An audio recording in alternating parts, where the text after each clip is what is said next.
Welcome to another episode of Financial Tides. Today, we're going to be talking about insurance. Insurance is one of the many tools that we use to mitigate risk and various risk factors in your financial plan.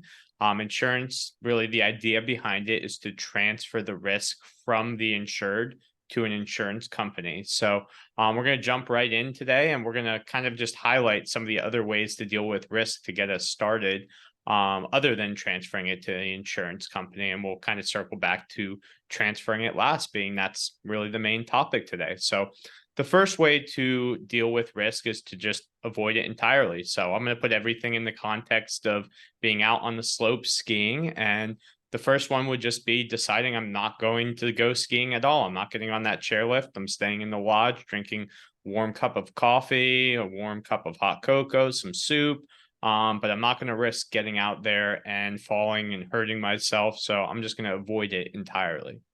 The next one would be to reduce the risk, saying, hey, if I fall and get hurt, I want to do it with a helmet on. I want to do it with padding. So that way, if I fall and get hurt, maybe I have some bumps and bruises, but I'm not going to have any broken bones. I'm not going to have any serious head injuries and concussions, but I'm going to reduce the risk by wearing padding.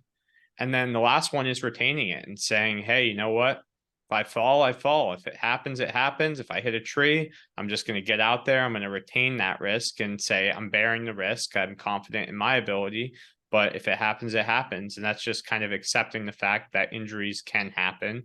And you're not going to take any extra precautions because you're either confident or you just are flat out not thinking and being prepared for it. So, and then the last one, of course, transferring it is basically you're paying an insurance company to take that risk for you. So you're saying, hey, if I do get injured, that the insurance company will share in my costs of me getting injured because it's something that can potentially happen. And this is where I jump in and say, when you're transferring that risk to an insurance company, you look at the premiums sometimes and say, God, they're so expensive. Why? Because the risk is high and the risk of loss is high. I'll give you two perfect examples. Hurricanes in Florida on the southern East Coast, hurricane insurance is a fortune. Earthquake insurance in California, fire insurance now in California. Homeowners, so many companies have pulled out of the state of California this year because they can't create a pricing model where they can collect enough premiums to cover the losses. And that's what insurance companies do. They figure out the risk under the bell curve and they pay out less than they collect. So those are some of the issues with it. Now, I'll give you one more good example. We all have auto insurance because we have to by law. Think about how expensive your auto insurance is. If you're going to take a flight and you want to buy plane crash insurance, it's like 11 cents, because it's not really 11 cents, but you know what I mean? It's just so low because the risk is so low. So, the risk of dying the day you fly is on your trip to the airport in a car. It's usually not on the plane. I realize when the plane goes down, it's pretty significant and everybody's gone, but that is so rare and so uncommon. And that's why that insurance is so low. So it's all a pricing issue. And if you think it through, you'll understand why things are priced the way they are. And then there's other types of insurance. There's health insurance. There's life insurance, which Taylor's going to start covering. I mentioned auto already and homeowners as well. Long-term care insurance, we'll get to at the end. And we have a great webinar that's recorded, and I'll mention that again at the end. But Taylor, tell us about health insurance. Yeah, so really all these different types of insurance, we're trying to figure out what we need. And some of them are required by law and some of them are not.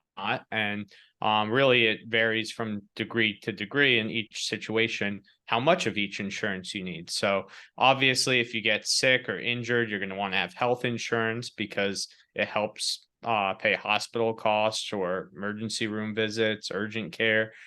This is one of the ones that's required since Obamacare. So it's really more on this one, what extent of insurance you need. And we'll kind of highlight that more when we dive into specifics into medical insurance. There's life insurance. If your partner dies, it helps ease some of the financial burden going forward of going from possibly two incomes to one or providing a caregiver. Usually, really important in a few situations where One is being the children need to be provided for if the other spouse has to go back to work that was previously the caregiver, or having to pay for caregiver services, or losing the income or pension. That's kind of the scenarios where we see life insurance most commonly come into play.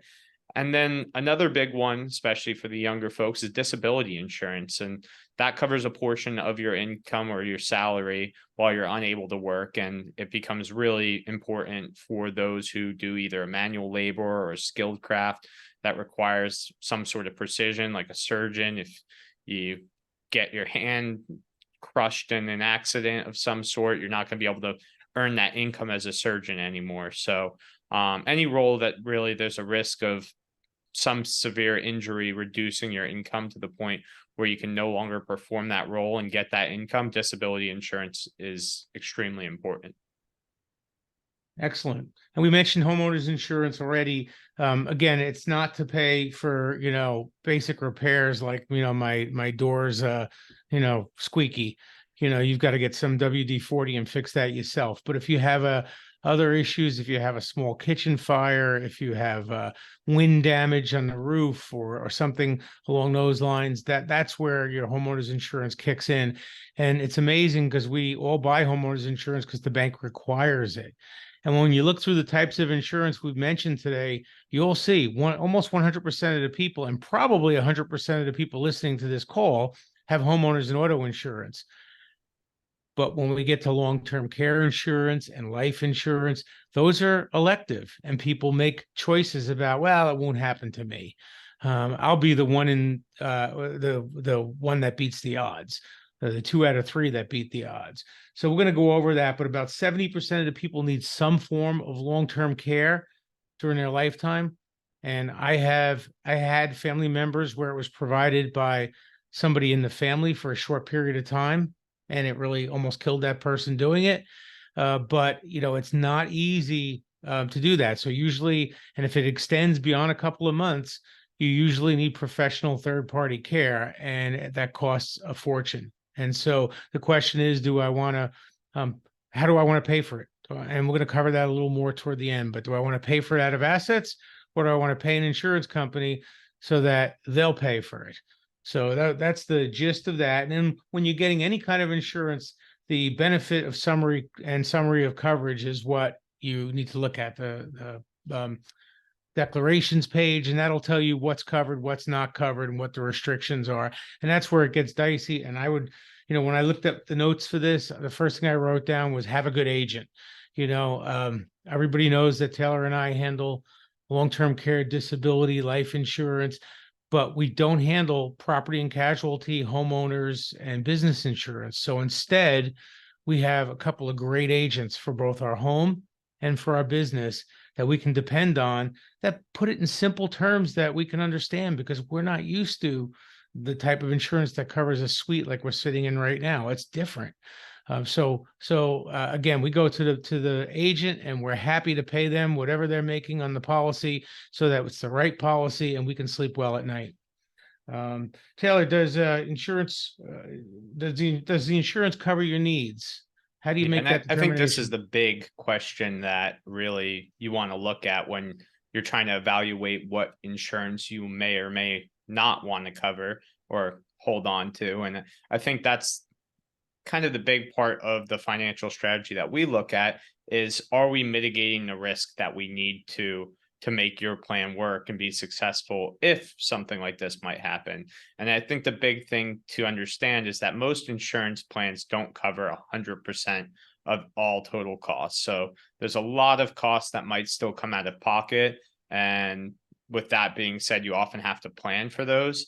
And then you also have to worry about risks changing through your life. Something like your mortgage being paid off may change the amount of insurance you need to cover, or buying a new home, or having a salary increase of some sort. So I think there's a bunch of different factors that are changing throughout the financial plan, which is why it's important for us to continue to evaluate the risks that you're facing and seeing if we need to mitigate them with some sort of insurance. But I think moral of the story is it's just important for everyone to review insurance often and make sure that you're appropriately covered. So Um, so, life insurance is one of my favorite topics because every time I see a GoFundMe for somebody who was on vacation and there was a death or whatever, I'm thinking, how did you go on vacation and not have a term policy for $18 a month? That's just a little side comment about all the years I spent in the business that it's the first thing I think of, Yeah. and then I think about, without getting too much on the side tangent, the fact that GoFundMe takes a piece of the action. It's not a true charity. So I generally don't do anything through GoFundMe. I will, if the family has something through the church, I would send the check there. Yeah, and I Um, think there's a lot of options out there for different types of life insurance. With the first one being you mentioned term life insurance. So you're gonna want to be sure that your spouse or your beneficiary can collect payments if you die in, say, the next 10 years. You get a 10-year term life policy and they're covered. You make sure that's covered. In the case of a kid going to college, you want to make sure that, hey, if you pass, that at the very least that your kid's going to be in a good position to go to college. You get a term life for the year that they're supposed to go to college. So if you don't make that income and save for it yourself, that they have a term life policy at the time of your passing. There's the whole life insurance. So you pay the premiums, you get a cash value of it, and you're covered for the rest of your life as well. So that does not have an end period like a term life insurance would. That goes for the remainder of your life. Then there's the decreasing term insurance, which we rarely see, but typically the providers that do still offer it would offer it in the case of paying off a mortgage. You want to make sure that as you're paying off your mortgage and it's a 30-year mortgage, that you get a 30-year decreasing term insurance. And as your mortgage goes down, your benefit that you would actually get goes down as well. So you're receiving less and less death benefit because you'll need less and less to actually pay off the house as you continue to pay off the mortgage. And then final expense life insurance, meaning funeral costs, burial costs, whatever you want your final expenses to be covered by, for you to do and have your family be able to do for you, you can cover it with insurance. So really the question now becomes for life insurance of how much insurance do I need to buy? What do I need to be covered in typical scenarios, or what would you consider fully covered, John? Again, that is such an individualized situation. Like people used to say when you guys were young, you and your brother and sister were young, why do you have $1 million worth of life insurance? And I said, because I intend to, if you can't afford to retire, you can't afford to die. And back in the day, I thought $1 million was a lot of money when I was 22 years old. And I said, you know what? I intend to save $1 million by retirement. So I'm going to have to get $1 million worth of insurance. So if I drop dead, or get run over by a bus, that my plan is complete and my family has the $1 million I was going to accumulate. So that's one way to do it. Another way to do it is to just budget and say, all right, this is how much we'll need to get through till the kids are 20 years old. And then after that, we need lesser amounts. So maybe we need, 2 million now, and then only 1 million starting in 15 years, and then only 500,000 for the last few years of retirement. And then we switch to the long-term care protection needs. So, and we threw out a lot of types of term and insurances, but there's so many types that we need to do a full podcast on universal life alone, or second to die, or first to die. These are all types of policies that are out there. And again, I don't think this is the platform for it, but there's a solution for everyone. What I do want to make sure we touch on today is these life settlements. You've probably seen, if you watch any cable news, you've seen the commercial that says, you can get money for your life insurance policy, and there's guys in the basement and they're screaming, does she realize she's sitting on all this money? And, and then she says, even a term policy, and they scream, even a term policy. So you've probably seen that commercial. This is where someone will come along and say, you know what, we want to buy your policy. It's worth $200,000, and we fully expect you to be gone within a certain period of time. It's almost like reverse underwriting. You're 68 years old, you got a $200,000 policy. They might be willing to give you $100,000 now, so they get the $200,000 in death benefit 10 years from now or 15 years from now. So they reverse underwrite. If you're very ill, you're going to get a really good deal because they're going to say, you know what, we only got to wait 2 years. This person has XYZ cancer and they have XYZ heart disease, and they're getting rid of, they're on treatment now. They may come in and pay a significant amount for that policy, and then they become the collector of the death benefit.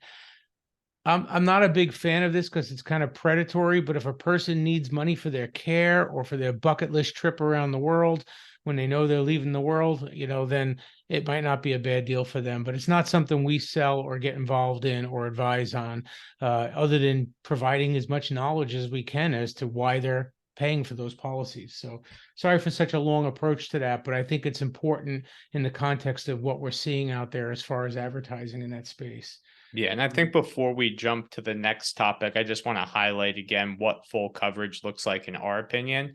And I think that's really the salary for the number of years you want to replace. So if you make 100,000 over the next 10 years that you want to replace, you need $1 million there. In addition to that, you would need any mortgage balance and any other debts you'd want to be eliminated to be covered as well. The future costs you wouldn't want others to worry about. So maybe college or a funeral expense. And then replacement costs for childcare if one spouse passes away and the other is still working full time. So adding those 4 items in together is what we would determine as having full coverage. Not saying full coverage is always needed, but that's what full, complete coverage of your life would be valued at, in our opinion. Good. Yeah. And I always think about the people that say, my wife's the homemaker, I want her raising the children. Well, if you don't have full coverage, she's going back to work and paying somebody to raise the children, or the grandparents are raising the children, and it can be a little dysfunctional. So if you want things to continue, you sit down and insure against it. And if you're healthy, there's nothing cheaper than term life insurance. It's back to my example about the plane crash and the car crash. The reason term insurance is so cheap is because it's so unlikely somebody under 60 years old is going to die. I know it's a big news story when it happens, but that's why it's a big news story when it happens, because it's an infinitesimal small amount of people under 60, or even under 50, especially when they have young children, will die. And that's why life insurance is so cheap. Taylor, let's pivot to health insurance. HMOs and PPOs. Give us the 30,000 foot view, being it's such a regional topic and not national. Yeah, so there's a third plan that we're not really going to touch on too much here, which is the POS, point of service plans. I'll just kind of leave that one out there, knowing that we're not going to talk about it with more high deductible options there. But really the 2 main ones that we see are the HMO and the PPO. And I'll touch on the HMO more before passing off to you for the PPO, John. But the HMO stands for Health Maintenance Organization. So you're paired with a provider, and they kind of act as your gatekeeper, where you can't really see a specialist or anything outside of network or anything. You just have to have referrals to someone inside your network to see any kind of specialist. And by doing this, they act as the gatekeeper, which keeps the premiums a little lower. So you're not going to super expensive specialists that are out of network. There's lower out-of-pocket costs. So typically you would pay some sort of low copay to get seen by that person and then referred to any specialist. But it typically has a smaller network. You're not getting all the providers out there. And if you have a really specialized medical issue, a lot of the times you're going to have a lot of trips to out-of-network specialists, and you're going to want a plan that will actually cover that, so you're not 100% out of pocket on those out-of-networks, which is basically what would happen because HMOs do not cover out-of-network visits. The PPO, preferred provider, is you pay less if you go to providers inside the network, but you have the flexibility to go out of network. So a lot of people on this call are already on Medicare and Medicare Advantage. So they kind of understand that these things are all hybrid now. There's a Medicare Advantage plan where you get great treatment if you go to your network, where you live in Florida or San Diego area, but then you can, if you're in Europe for 2 months a year and you get sick, they cover it because that's the deal they made. And then it's controversial right now. There's one, without mentioning names, one of the largest providers in San Diego has just pulled out of Medicare Advantage. So there's 30,000 people that are scrambling to get a new plan. I know this is a little off the topic, but it's kind of there. It was the network they chose. and it was their HMO type network. And so now they're scrambling to join PPOs so they have the flexibility to go to any network they want. So you have the network, no referrals to see a specialist. You pick up the phone and say, hey, you know what? You call the network and you say, you know what? I want to see a back doctor. My back hurts. You don't have to go through the gatekeeper like you do with an HMO. You have um, a general practitioner that will say, well, before you do that, we want you to do some stretches for your back and then call us in 5 weeks. So that's not going to happen with a PPO. You can go right to that specialist. So Yeah, and I think then pivoting back to long-term care insurance now is a lot of confusion happens with, well, I have health insurance. Why do I need long-term care? If I get sick in some way, shape, or form, my health care will cover me with my health insurance. So what's the number one reason, kind of going back to the long-term care topic, that really people should be evaluating long-term care as a separate insurance for them? because it deals with the chronic issues of aging and activities of daily living. So the key words here are acute versus chronic, right? My health insurance covers me under an acute condition. I fall and break my leg. I have a heart attack. I have cancer. I have any of those are acute issues. They require immediate care. Chronic issues are, I can't get around as much anymore. I'm having problems maintaining my bodily functions. I'm having problems walking. So those are activities of daily living: transferring, walking, bathing, toileting. It's very interesting. What I learned years ago when I first started studying the long-term care scenario is that we lose these functions in the reverse order that we get them. So what is the first thing a child learns to do before they can crawl or walk or toilet on their own? They can speak. Dad, mama, gaga, blah, blah, blah. They start talking, right? Sorry for the little impression there, but that's also the last thing an adult loses, their ability to speak. It may not sound great, but the last thing that child does on their own is toileting. They're already running around, playing with a ball, kicking a soccer ball, but they're still in diapers, right? Older Americans, or older human beings, I should say, the first thing to go is their ability to toilet and function. And it's a tough subject because it's not enough alone to qualify for long-term care, but usually you need 2 out of 5 activities of daily living, or 2 out of 6, depending on the company, to qualify for care. And then the types of care, and again, 2/3 of Americans will need some form of care, whether it's short-term or long-term. The average is close to 2 years when they need care. But the median cost, I'm going to read this off our notes. The median cost of an assisted living facility is $46.40 a month. The median cost of a private room at a nursing home is double that, $9,034 a month, almost double. And the median cost of a home health aide is $27 an hour. And here's what's not in our stats that I know. If you want care at home and it's not a home health aide just coming in with those simple things, if it's full-time nursing with oxygen and syringes and needles and serious medical care, if you need nursing care at home, it's going to be $15,000 a month. So the question is, how do I pay for all this? There's 2 ways to pay for it. Is more than that, but there's the let's debunk the whole idea that, well, I'll just put my money in an offshore Switzerland trust and the government will pay for me and I'll go on Medicaid. That doesn't work. Talk to somebody who tried it. Find somebody who tried to Google it. It doesn't work. Yes, you'll find 100 different people selling a system to do it, but it's not going to work. You're going to spend a lot of money on something that's not going to work. And you're not going to get the care that you want for your loved one or for yourself. You're going to be, in a poverty-driven scenario versus controlling where you're getting care. So another way to do it is to self-fund and say, you know what, I got $1 million and we'll spend 900,000 of it in all our home equity on care over the next 6 years. And then the kids will get anything if there's left over. If not, we'll become wards of the state in 6 years. Another way to do it is to say, I'm going to put a little money aside now. And if I get sick, the insurance company will offset the cost. And if I don't get sick, that's the greatest thing ever, right? Think about your fire insurance for your house. Isn't that money you hope you've wasted every year for the 50 years you own your house? You hope every penny of it is gone, that you never have to cash in. Same thing with auto insurance. Every time you pay that auto insurance bill, you say, not only do I have a deductible, but I hope I never even have to deal with XYZ insurance on a fender bender or anything. So you want the premium to be wasted. The same thing with long-term care, but the caveat is long-term care over the last 4 years has evolved into a refund structure policy. So if you don't need it, heirs will get something back.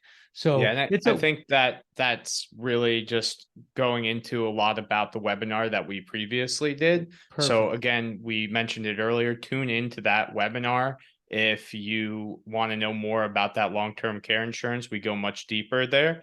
I think ultimately the highlight that we want you to take away from this section is if it's something that is likely to happen, which we said 70% of people over the age of 65 will have some sort of long-term care event in their life, and it's something that's expensive, and we gave you all the statistics on how expensive it is, it's something you probably want to transfer the risk if you can on. And I think that it gets expensive for people and people see the cost, but we know it's going to have to be expensive because it's expensive to get care and it's likely to happen. So insurance companies need to be profitable too. And the reason they do that is by charging expensive premiums. So that's going to wrap up our insurance episode today. Thank you guys for all watching another episode of Financial Tides. Again, please share with any friends, family, or anyone that you think could benefit from this information. Thanks so much. Everyone. Thank you.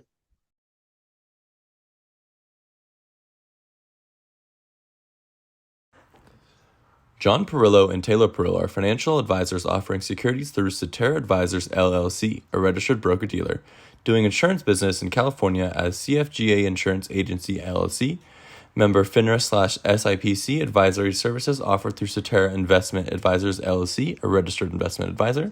Cetera firms are under separate ownerships from any other named entity. California insurance licenses number 0F60123 and 0M90666, 6265 Greenwich Drive, Suite 251, San Diego, California 92122. The views depicted in this material are for information purposes only and are not necessarily those of Cetera Advisors LLC. They should not be considered specific advice or recommendations for any individual. Neither Cetera Advisors LLC nor any of its representatives may give legal or tax advice.